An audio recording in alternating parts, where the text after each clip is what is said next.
Well, another PCGS unboxing, and dare I say, I might have caught the grader on a good day. The first four was a test I did where I essentially cracked out. Now, these are five, but if you notice, 37 Buffalo and 66, all of them. And you could see ICG, Annex, PCGS, old green holder. I wanted to test run this idea that if I cherry pick what I believe are nice 66s, can I get any of them to upgrade? And does the economics work? So I'm going to walk through the math a little bit. And also, this is just a super small sampling. And I don't want to get too excited because PCGS really crushed me last time. And then I also, a while ago, cracked down a Walking Liberty half that we will get to later in the submission. So let's start with the old ICG. So this was, again, in a 66 holder. Let me zoom in just a little bit. You can be the judge. Has some nice toning. The strike, I admit, is a little interesting. I'm not used to the almost rigid nature of that. I don't know. Just strikes me as an interesting strike, but very nice toning. And again, perfect strike on the reverse. That's one thing I've learned is the fields have to be free of any hits. The strike has to be nearly perfect. The 1937 is very well known to have great strikes and therefore extremely high grades. In a 66, this trades for $70 to $95 pretty consistently. You'll have people on eBay that will try and ask over $100. Don't pay that. That's too much. Just go to great collections. A bunch of them come up on a regular basis, but I believe I paid $65 for this, and yeah. It goes to a 67. Who would have guessed? I can all but guarantee if I sent this in as a crossover, they probably would not have crossed it, said it's not a 66. But you crack it out and occasionally get lucky, and kids don't think this is common. Believe me, it's not. But like I said, you catch a grader on a good day, and voila, good things can happen. The next one was an Annex. So this was the Annex. And the other kind of test that I did, again, a lot of this I think is just all in my head, but I tried to line these up from least nice to nicest from my perspective. So there's this gradual improvement, and therefore the final two should theoretically grade better. This was a coin toss. The first coin you saw, I think the strike was a little weirder. This has a few more hits in the field, as you can see there. Reverse, just a little bit softer strike on the hair. Gets you right at the top of the shoulder.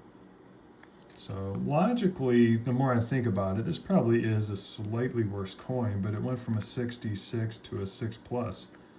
And I forgot to talk about the math. So in 67, these trade for about $200. So when you really consider it, spending 75 to 80 plus realistically 30 for grading, that's $110. And then you account for all the fees associated with selling the coin, I'd be lucky to net 170 on a full point upgrade, which is rare. And that's maybe $60 profit. So not getting rich here. But you know, another kind of theory is that a 67, given that it's under $300, PCGS may be a little bit more friendly to giving them out. It's not like you're trying to upgrade a coin that was $300 to $3,000, where they're going to be a lot more strict about it. So this was the PCGS in the old holders that used to tell you like which coin number it was. Like, this was coin 61 of somebody's submission. That's a heck of a lot. Kind of wonder if they were like submitting rolls of 37 Buffaloes. But nice coin. subtle toning there. Obviously a very good strike. Luster is decent. I would rank the luster a 5 out of 10. Strike on the reverse is extremely nice. This has just a fantastic strike. Really no hits in the field. I think the only thing holding this coin back is simply the luster is just okay. Actually, just as a comparison, I think the luster on this first one actually is a little bit nicer. But this goes from a 66 to a 67. Who would have thought? Who would have thought? 3 for 3. And then last was the OGH, which logically, it was also the nicest in my opinion when I was looking at all these. It's interesting, looks like there's a spot. Maybe it's on the holder. Right, like in his hair, right in the middle of the coin. This had the best luster by far, as you could tell. Good strike, and overall solid reverse. So like this theoretically on paper had the best chance of upgrading, and it did. Who would have thought? Now what's the lesson here? I kind of feel like these are a bit overgraded, admittedly. They'll trade for probably low end estimate. You could probably sit on them long enough and maybe somebody will pay retail. PCGS will claim these are worth about $260. I don't know. It's a feeling of I'm frustrated when PCGS undergrades, but I'm also frustrated when they overgrade. I'm never happy is the moral of the story. So I did have one more that was raw that I sent in. I think I bought this raw at a coin show one time, and it has a fair amount of hits and solid strike on the reverse. Like on paper it looks very similar to the rest of the coins, so just take a stab at what this one's grading. Well, if you guessed spot removed, you'd be the winner. And I was really struggling to figure out, like, where are they referring to? I don't know. Maybe they realized they gave me too many good grades on the first 4 and had to kind of knock me down a little bit, which is fine. The next one also came back in a body bag, which is always fun. This was in an old Annex MS64 holder. It was a 1916 Buffalo nickel. I thought it was just okay, but I upgraded, so I figured I'd send it back in. As you can see, extremely nice strike. I actually have a submission I'm going to send to Annex, just lower price coins. I'll probably include this. But yeah, they claim PVC residue. I could see it maybe on the obverse here. Always hard for me to tell on nickels versus say $1. All right, I got a handful more. So here was the last crack out where I have the old holder. All these were cracked out, I think. But this was another, I was in my test PCGS phase because I put out a video a while ago saying I think they were grading easier. So I wanted to put my money where my mouth is, and I bought a series of coins that I thought maybe had a chance of upgrading, and then I just cracked them out and sent them in. Obviously the first round was pretty punitive, but this one has so far gone a little better, as you could tell. I mean, definitely not getting rich, making $40 to $50 net of fees, and it's offset by some of the other ones. I still think I'm at a net loss on the submission when you account for the cost of it, but 38, this might have been the biggest winner, came to a 66. Again, this is probably rightfully a 65. I don't know. It'll end up selling on the low end 66 price. Oh yeah, no, this was a not a crack out. I bought this raw from a local dealer. Just a couple Washingtons here. You know what I noticed, and a couple of them are better dates.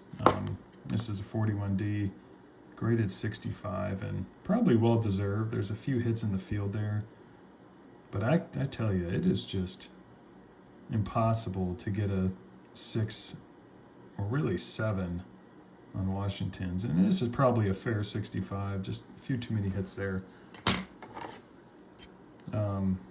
This is one of the tougher dates, a 37 Philly, and pretty solid fields, clearly blast white. There is some hits there, maybe holding it back just slightly. And overall, decent strike on the reverse. Breast feathers are okay.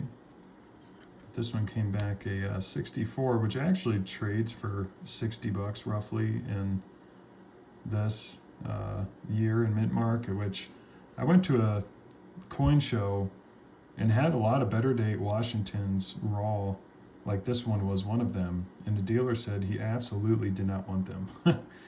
So the funny thing is, if I grade it and go back to him, he'll probably happily buy them. But people are just scared to death of raw coins. Funny how that is. Here is a 42 San Francisco. Really solid strike here. Mostly blast white. Feels like almost no hits in the field. This should grade better than the previous 64. And it does not. 63. Not entirely sure what they were looking at here. And this one is borderline unsaleable in a 63. That's just too darn low for Washingtons, but it is what it is. Can't be upset. All right, my favorite series, the one that nobody else loves, is Roosevelt Dimes. Nicely toned. Again, I've said in past videos that the grade just almost doesn't matter. It does if you get to the upper echelon for the folks competing at the highest levels in the registry. But for the most part, it's all about color. Nice color trades for far more than blast white. This definitely is full bands, and they were actually somewhat generous, 67 full band. Yeah, I think that's certainly fair. Though uglier 67s. And then this was just kind of I had it laying around, figured I'd throw it in the batch. Nothing super special about this one, but it was full band, and yeah, got 66. So like I said, I don't know what to make of this outcome. Feel free to comment below, and maybe the most shocking was this guy. Old ICG for the win. So, the concept of the inconsistency of grading is both frustrating, but in a way it's also part of the game we sometimes enjoy to play, and the result is almost always more money for PCGS, because if you feel like it's incorrectly graded, what are you going to do? You're going to crack it out, send it back in, and pay them more. So, yes, fun hobby. Take care, everybody.